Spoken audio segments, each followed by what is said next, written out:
What about the entire experience inspires you?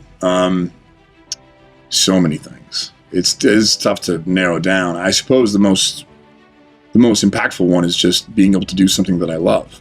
I love being creative. I love the business that I'm in. It's absolutely who I was as a child. You try and always think, well, what did you do on a Sunday morning when you were a kid?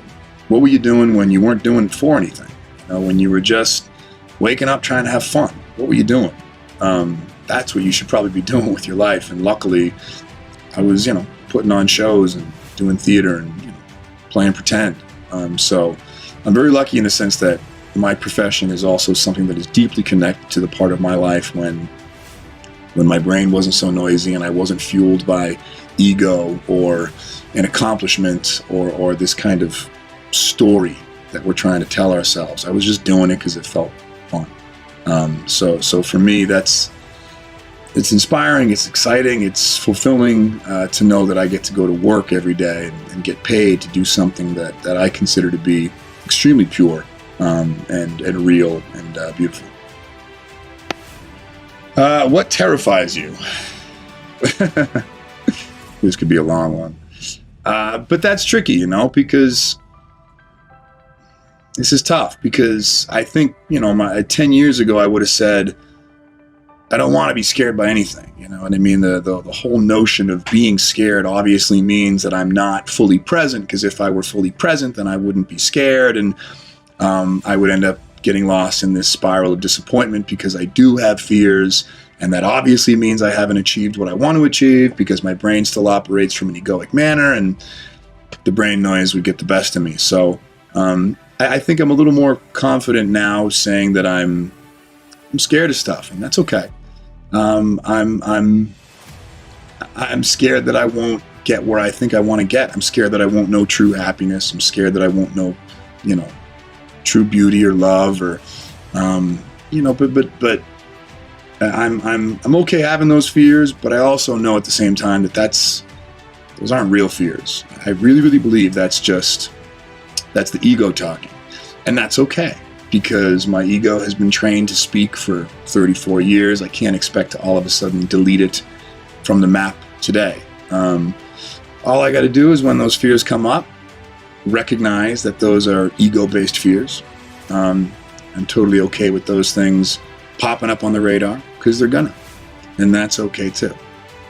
So I guess I have plenty of fears, but I don't think any of them are real. Is there anything in life you still believe you're striving to attain or wanting to become more aware of? Yes, there's a lot. There's a lot. I'm trying to, it's almost like the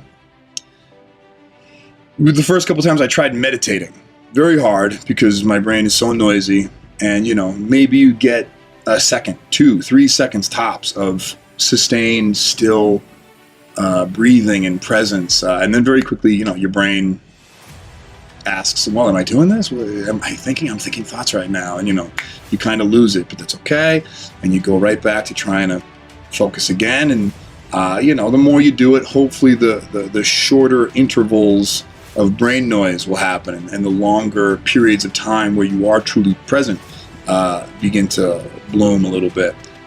So I think the thing that I'm looking for in life is just longer periods of blooming presence, like that.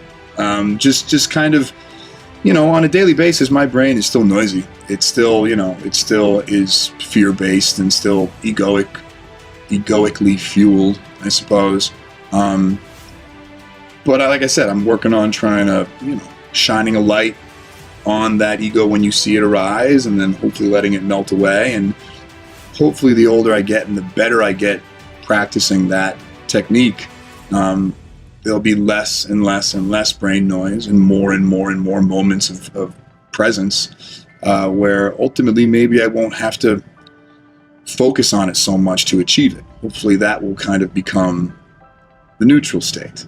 It's tough to process because, we're talking about, we're trying to understand things with our minds, but the place I'm trying to get to is something that the mind can't comprehend.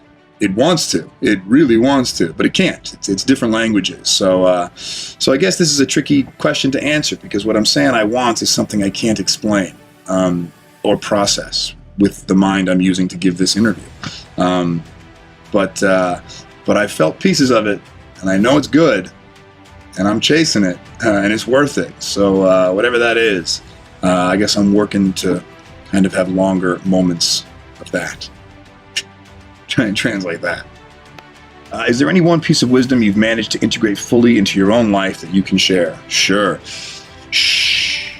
It's my favorite. It's my favorite. I did a little with Lindsay, actually. I went to India. We did this retreat a few years back, and one of the guys, our guru on the trip, is a man named Nand. Brilliant man. And he would, lecture every day, and there were just so many times where I had questions, and I would just raise my hand, and he kind of just kept telling me to shh, and it was so frustrating, because I felt I had good questions, and if you just give me an answer, I'll be quiet. And he kept telling me to be quiet, and it really bothered me, and it made me doubt. But it was a very effective tool, because the truth is, the part of my brain that needed that answer, that wanted that answer, is the part of the brain that I don't need. It's kind of this, I needed it to get me to India. There's a great quote I read, you need the boat to cross the river, but once you cross the river, you don't need the boat. So I needed my, confusion and my ego and my struggle to wake me up to the fact that I don't need it. And I think the part of my brain that wanted all those answers in India was the part of my brain that he was telling me just to be quiet with. Just be quiet. Shh. Just be present. And if you really be quiet, like I said, it's not like the part of your brain that wants the questions gets an answer. It's that the part of your brain that wants the question just kind of dissipates. There's no more need for an answer, because there was really no need for a question. So for me, it's just, very noisy brain. That's not quitting. That's not giving up. That's not forfeiting. It's surrendering, which I like to. It's, when you use the word surrender, you remember that there was a fight going on. There was a fight in my brain, an unnecessary battle that I'm fighting with myself. So just kind of surrender a little bit, and you'll have a flash of something real nice, and then your brain will quickly try and understand it, and it'll never be able to, and it'll be this horrible cycle, but you'll feel it, and you'll want it again.